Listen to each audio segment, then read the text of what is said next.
que a maravilhosa graça de nosso Senhor e Salvador Jesus Cristo seja contigo e para com todos os seus.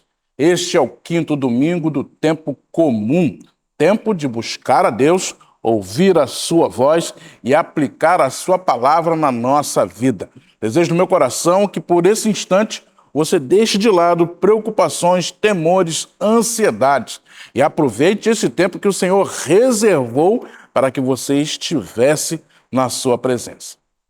Sinta-se acolhido, portanto, em nome de Deus Pai, Deus Filho e Deus Espírito Santo. Ouçamos o prelúdio com a nossa pianista e organista Gisele Santana.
Feche os olhos, vamos falar com Deus em adoração, o único e verdadeiro Senhor, aquele que criou toda a terra. Falemos com Ele. Bendito Deus, eterno Pai, teu nome seja engrandecido em toda a terra. Tu que a formaste, tu que escolheste, Senhor Deus, nos amar. O Senhor que sustenta a vida e a mantém. Nós buscamos a tua face e desejamos ouvir a tua voz.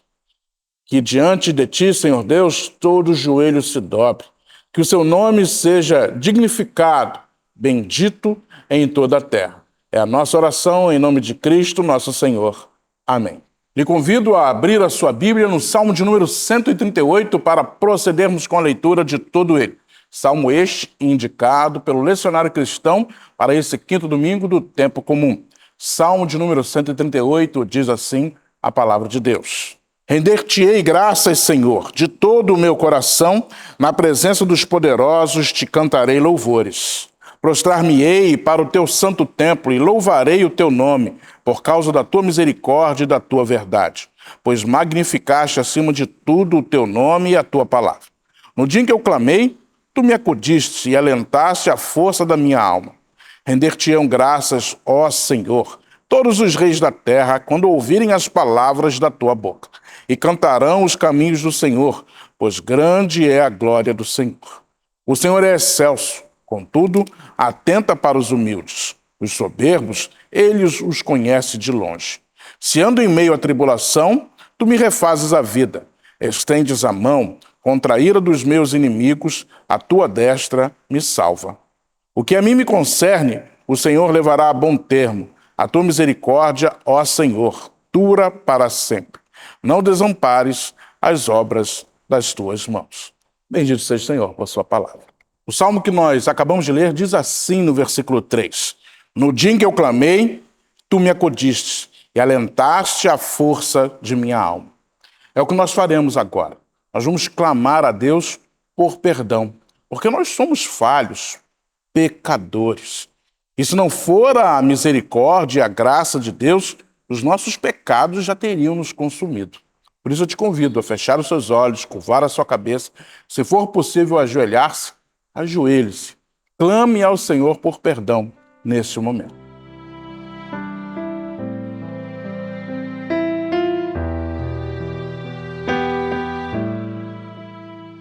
Senhor Deus, eterno Pai, Deus de amor, Deus de infinita bondade, clamamos a Ti, Senhor Deus, que ouça a nossa súplica.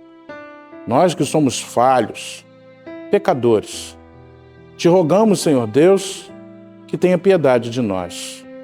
Não queremos, Pai, viver longe da Tua vontade e afastados de Ti. Queremos seguir o Teu querer e estar cada vez mais próximos do Senhor. Por isso confessamos a Ti os nossos pecados e Te pedimos perdão.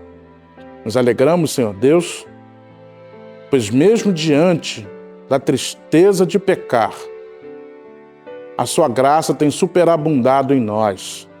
Isso nos alegra, pois servimos a um Deus de amor, um Deus que apaga as nossas transgressões e delas não se lembra mais.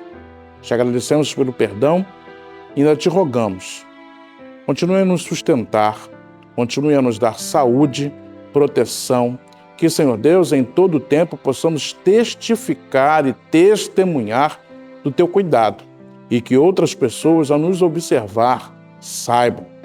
Vale a pena servir a esse Deus, pois Ele é cheio de amor, de graça e misericórdia.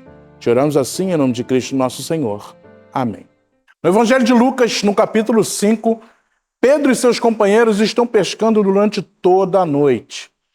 E quando já não há mais esperança, eles estão lavando as redes para encerrar o trabalho. Jesus lhes diz para ir para o mar e pescar novamente.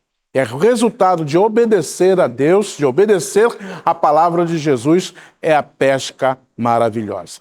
Eu e você somos chamados a pescar, a confiar em Deus e na sua palavra.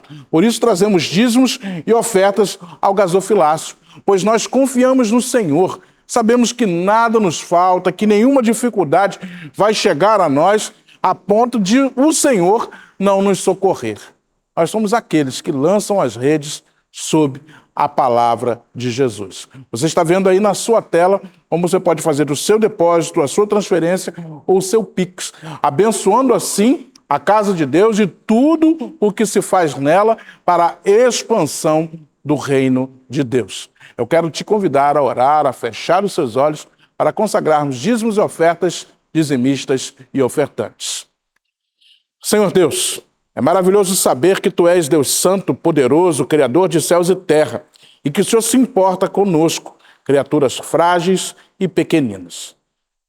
Nós te agradecemos, Senhor, porque tudo que temos e tudo que somos vem de Ti. E não podemos imaginar uma vida onde o Senhor não seja o nosso refúgio e fortaleza. Por isso trazemos dízimos e ofertas ao gasofilácio, porque Te amamos e porque estamos gratos por tudo que o Senhor tem feito em nós, por nós e através de nós. Te consagramos, Senhor, dízimos e ofertas, dizimistas e ofertantes. Fazemos isso em nome de Cristo, nosso Senhor. Amém. Estamos chegando ao momento de ouvirmos a voz do Senhor. E como preparação para esse momento tão sublime para nós, a nossa querida pianista e organista Gisele Santana apresentará uma peça que ela preparou para nós.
Lhe convido a abrir a sua Bíblia no livro do profeta Isaías, capítulo 6, onde faremos a leitura dos versículos 1 a 8.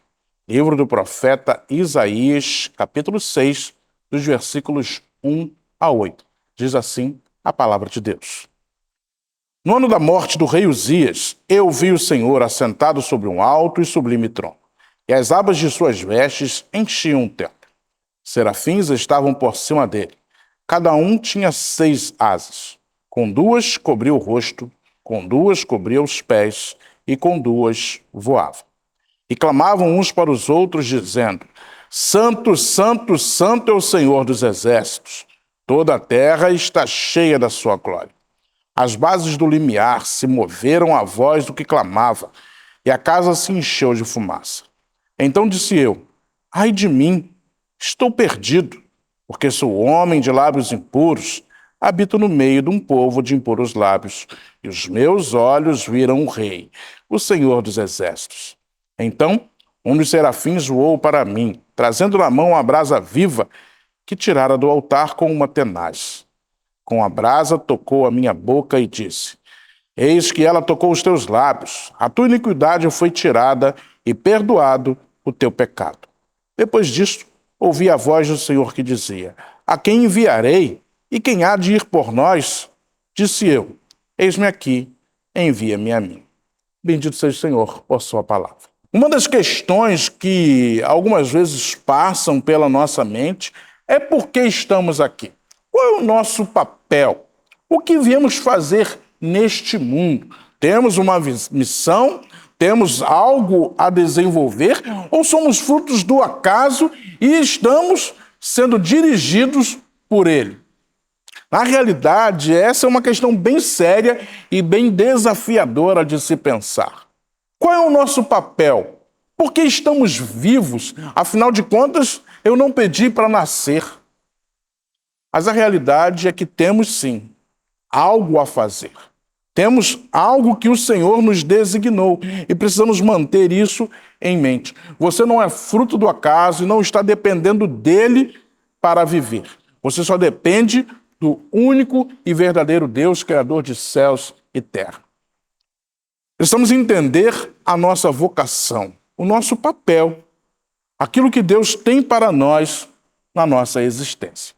Acabamos de ler um texto que fala disso, trata disso. Nós o conhecemos bem, certamente você já ouviu outros sermões neste texto, e ele é de fato maravilhoso para pensar nas nossas vidas e naquilo que Deus requer para cada um de nós. O texto começa dizendo assim: No ano da morte do rei Uzias, eu vi o Senhor assentado sobre um alto e sublime trono, e as abas de suas vestes enchiam o templo. Começa situando no tempo e no espaço. Isso aconteceu num tempo, no ano da morte do rei Uzias.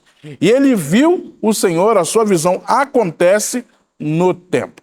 Então, Isaías já nos diz lá, olha, tem um momento e um lugar onde isso aconteceu. Estamos falando de Isaías, que teve o seu ministério por volta da metade do século VIII antes de Cristo. Serafins estavam por cima dele. Com 2 asas voava, com 2 cobria o rosto, com 2 cobria os pés. Esses seres angelicais estavam lá, naquele lugar, servindo a Deus, e clamavam uns para os outros, dizendo: Santo, Santo, Santo é o Senhor dos exércitos, toda a terra está cheia da sua glória. Veja bem, 2 coisas interessantes nesse início do texto. Primeiro, nessa manifestação de Deus, nessa epifania, Isaías só consegue ver Deus através da orla de suas vestes, porque no Antigo Testamento existe uma regra bem clara: quem vê Deus morre. Não é possível ver Deus com esses olhos físicos e permanecer vivo, pois o poder de Deus e a sua glória são grandes demais para o ser humano ser capaz de se manter vivo diante dela. Então ele vê apenas a orla de suas vestes. E aqui os serafins clamam: Santo, Santo, Santo é o Senhor dos exércitos. Nós vemos aqui já uma forma dos judeus usarem o superlativo. Como eles não têm essa figura de linguagem para dar grau na sua palavra, eles a repetem. Estão dizendo que Deus é santo no último grau. Ele é santíssimo. Isso é bem interessante de se perceber. E toda a terra está cheia da sua glória. Ou seja, não há nada no mundo que o Senhor não governe, não comande, não controle. Toda a terra está cheia da sua glória. E as bases do limiar se moveram à voz do que clamava, e a casa se encheu de fumaça. Nós temos aqui duas imagens da manifestação de Deus, de uma epifania.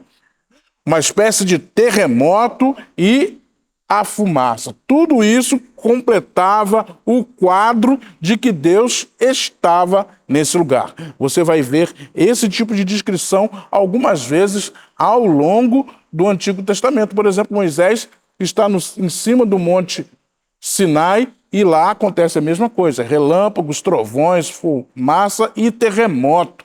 Porque Deus estava conversando com Moisés lá. Então, são marcas da manifestação de Deus, da sua epifania. Então eu disse, ai de mim, estou perdido, porque sou homem de lábios impuros e habito no meio de um povo de impuros lábios, e os meus olhos viram o Rei, o Senhor dos Exércitos. Aqui a gente já tem uma expressão bem interessante que o reverendo José já falou algumas vezes, é a partícula roi, que ela está sempre ligada às elegias fúnebres. Ela traz sempre uma espécie de cheiro de morte. Esse ai aqui não é tipo esse ai que nós utilizamos no nosso dia a dia. Quando você dá uma topada nas calçadas de Copacabana, você fala ai. Não, esse ai aqui é o medo da morte. É aquela dor que você fala, meu Deus, não vou viver. E ele tem essa sensação porque ele reconhece que esse Deus que é santíssimo se manifestou a ele, que é pecador, que é impuro. E não somente ele, mas também o povo que ele habita. Então, ele percebe a grandiosidade de Deus e se sente temor, porque afinal de contas, os olhos dele viram o Rei dos Exércitos. Então um dos serafins voou para mim, trazendo na mão a brasa viva que tirara do altar com uma tenaz. Com a brasa, tocou a minha boca e disse, eis que ela tocou os teus lábios, a tua iniquidade foi tirada e o teu pecado perdoado. A tenaz é aquela espécie de ferramenta para mexer no fogo, mexer na brasa. E o fogo tem a figura, traz a imagem da purificação, como o ourives, que quando está mexendo com o ouro, ele aquece a altas temperaturas e assim vai separando as impurezas e tornando o ouro cada vez mais puro. Essa é a ideia. Foi purificado através do fogo, através da brasa que fora retirada do altar. E o texto encerra-se assim. Depois disso, ouvi a voz do Senhor que dizia, a quem enviarei e quem há de ir por nós? Disse eu, eis-me aqui, envia-me a mim.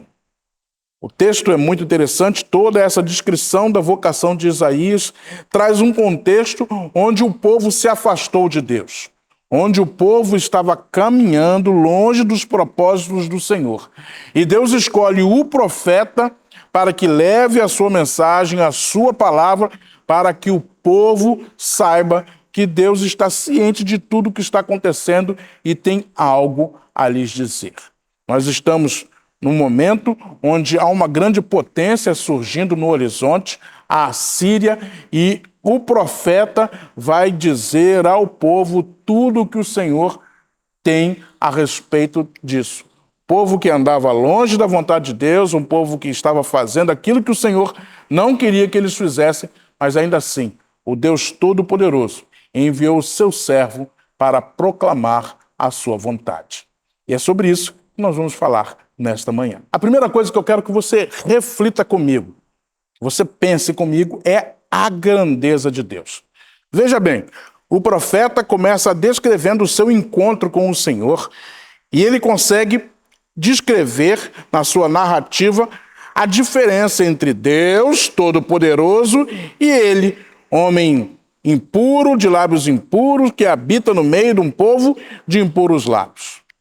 Esse Deus, criador de céus e terra, afinal de contas, toda a terra está cheia da sua glória.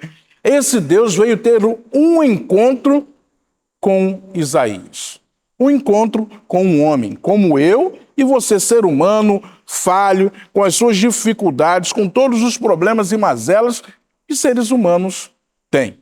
Esse Deus tão grandioso, que era servido por serafins, seres de 6 asas, seres que cantavam: Santo, Santo, Santo é o Senhor dos Exércitos. Esse Deus, criador de tudo o que existe, esse Deus escolheu se encontrar com Isaías. Olha que coisa maravilhosa, que coisa extraordinária. Nós estamos falando de um Deus que, quando ele fala, a sua voz faz com que a terra trema, com que o lugar se encha de fumaça, que haja vento, saraiva, relâmpagos e trovões, porque ele é majestoso. É bem verdade que a gente não consegue captar muito bem o que é Deus. Nós não conseguimos entender porque somos limitados, somos homens. E a Bíblia vai nos dando muitas pistas de quem é Deus. Aqui nós vemos uma epifania, sua manifestação no encontro com Isaías. Nós podemos ver isso em outros textos bíblicos. Quando Deus se manifesta, algo sempre acontece. Porque ele é Deus cheio de glória, Deus cheio de graça e é todo-poderoso. E o mais incrível é que esse Deus veio em nossa direção. Aqui no texto nós vemos o encontro de Isaías com Deus. Mas eu quero fazer você pensar no seu próprio encontro com Deus. Esse Deus majestoso, glorioso, veio te encontrar. Veio em sua direção. Ele veio porque quis. E é maravilhoso pensar nisso.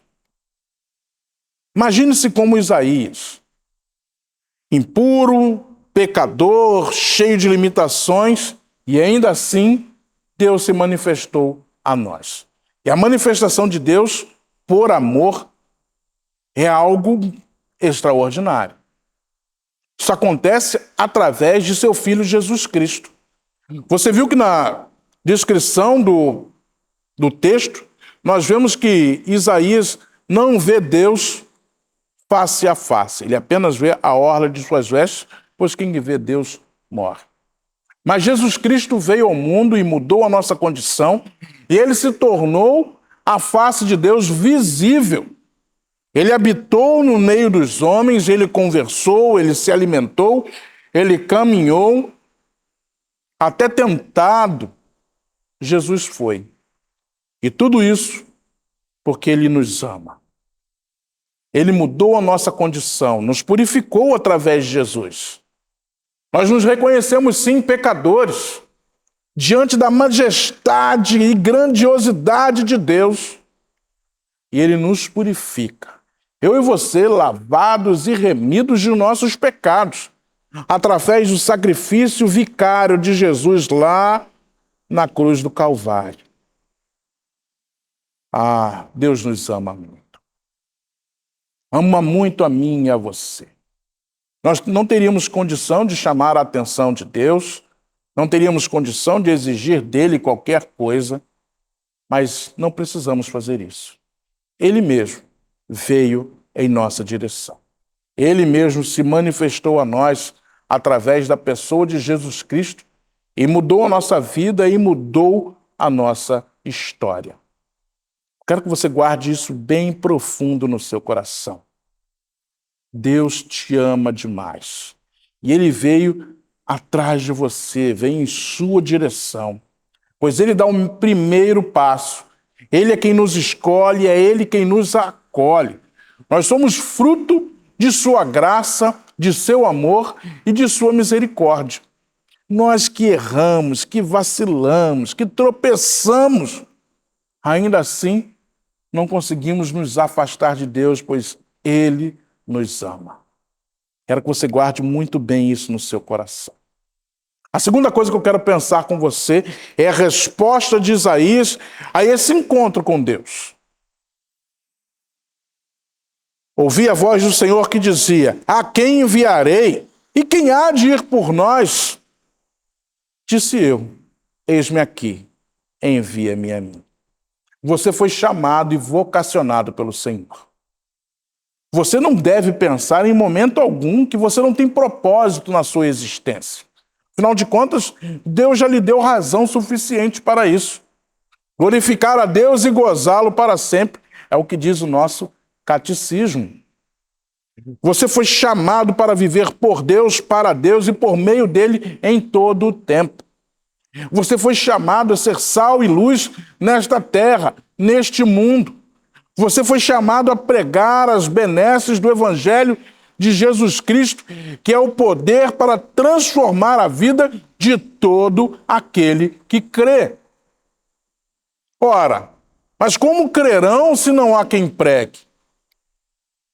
Eu e você fomos comissionados, vocacionados por Deus a pregar a sua palavra. Assim como o profeta que vivia dias de dificuldade, de grande desafio. O povo caminhava longe de Deus. Vivemos dias iguais. A sociedade caminha para longe do Senhor. São muitas as provas de que a humanidade não pensa em Deus. Mas nós somos a voz profética para este tempo. Nós somos aqueles que falam da vontade de Deus e que a vivem. Que buscam, de todas as formas, ser exemplo de piedade e de amor a Deus. É claro que nós somos falhos, em algum momento a gente erra. Mas isso não é desculpa para não buscar a Deus e fazer a sua vontade. Recebemos de Cristo a salvação, a remissão de nossos pecados, e agora nós somos chamados, tal qual os discípulos, para pregar o Evangelho, falar desse Cristo maravilhoso que nos amou de tal forma que deixou a sua glória nos céus e tornou-se humano como eu e você, que padeceu sob o poder de Pôncio Pilatos, foi escarnecido, brutalizado e crucificado, mas que ressurgiu ao terceiro dia e assim nos deu a vitória sobre a morte. Ah, vitória sobre a morte. Quantas pessoas estão vivas, mas ao mesmo tempo mortas, porque não conhecem Jesus Cristo. Eu e você temos esse relacionamento com Deus. Eu e você temos palavra de salvação e fomos comissionados e vocacionados a isso. E fazemos isso de muitas formas. Fazemos isso na igreja, através do trabalho que o seu reino faz, tantas coisas para fazer na casa do Senhor, tantas formas de se envolver com o reino. Nós fazemos isso quando replicamos as mensagens que são pregadas na igreja, quando enviamos para outras pessoas para que ouçam a voz de Deus através da pregação da sua palavra. Nós fazemos isso quando vivemos e buscamos viver em conformidade com a santa palavra de Deus, onde nós aprendemos tudo aquilo que Deus requer para os seus filhos. Nós fazemos isso quando dizimamos e ofertamos, quando nos colocamos à disposição do Senhor com tudo o que somos e com tudo o que temos, sem reservas, sem ficar separando e dizendo isso é meu, isso é do Senhor, isso é meu, isso é do Senhor. Nós cumprimos o nosso chamado quando aceitamos que é um privilégio ser chamado por Deus para cumprir a sua missão. Por isso, o desejo do meu coração é que você reconheça a grandiosidade de Deus e o seu amor em se apresentar, em vir em sua direção, em estar te chamando. Que a sua resposta seja como a do profeta Isaías: eis-me aqui, envia-me a mim. Deus te abençoe. Neste momento de comunicações, eu quero que você saiba que hoje, no culto das 10h30 da manhã, nosso culto matutino, nós receberemos um pregador especialmente convidado, reverendo Eduardo Machado. Ele é professor de filosofia no nosso seminário, é coordenador do curso de pós-graduação, é pastor da Igreja Presbiteriana de Central de Vilar dos Teles e também um amigo de longa data. E hoje nós o receberemos como pregador nesta manhã. Eu te aguardo aqui. No sábado, dia 1º de fevereiro, nosso seminário teve a sua formatura lá na Igreja Presbiteriana do Rio de Janeiro. E nós tivemos a alegria de ter 2 dos nossos membros representando a nossa igreja. Tivemos lá o presbítero Paulo Mendes, representando a JET, Junta de Educação Teológica, e o reverendo José Mirabô como professor homenageado por aquela turma que estava se formando. Nós nos alegramos com eles, pois mais uma vez o Senhor foi glorificado através da vida dos nossos irmãos. E amanhã, dia 10 de fevereiro, reverendo José Mirabô retornará às suas atividades na nossa igreja. Encerrou-se o seu período de férias e nós louvamos a Deus por este momento, onde temos a certeza que ele teve bom tempo para descansar, aproveitar a família e estará a partir de amanhã em retorno às suas atividades em nossa igreja. Momento de fecharmos os nossos olhos e falarmos com Deus através da oração do Pai Nosso. Falemos com Ele. Pai nosso que estás nos céus, santificado seja o teu nome. Venha o teu reino, seja feita a tua vontade, assim na terra como no céu. O pão nosso de cada dia nos dá hoje. Perdoa-nos as nossas dívidas, assim como nós perdoamos aos nossos devedores. Não nos deixes cair em tentação, mas livra-nos do mal, pois teu reino, o poder e a glória para sempre. Amém. O Senhor te abençoe e te guarde, o Senhor sobre ti levante o rosto e te dê paz, e que a maravilhosa graça de nosso Senhor e Salvador Jesus Cristo, que o imenso amor de Deus Pai Todo-Poderoso, que as ricas, doces e eternas consolações do Espírito Santo seja com todos vós, Igreja de Cristo, hoje e pelos séculos dos séculos. Amém.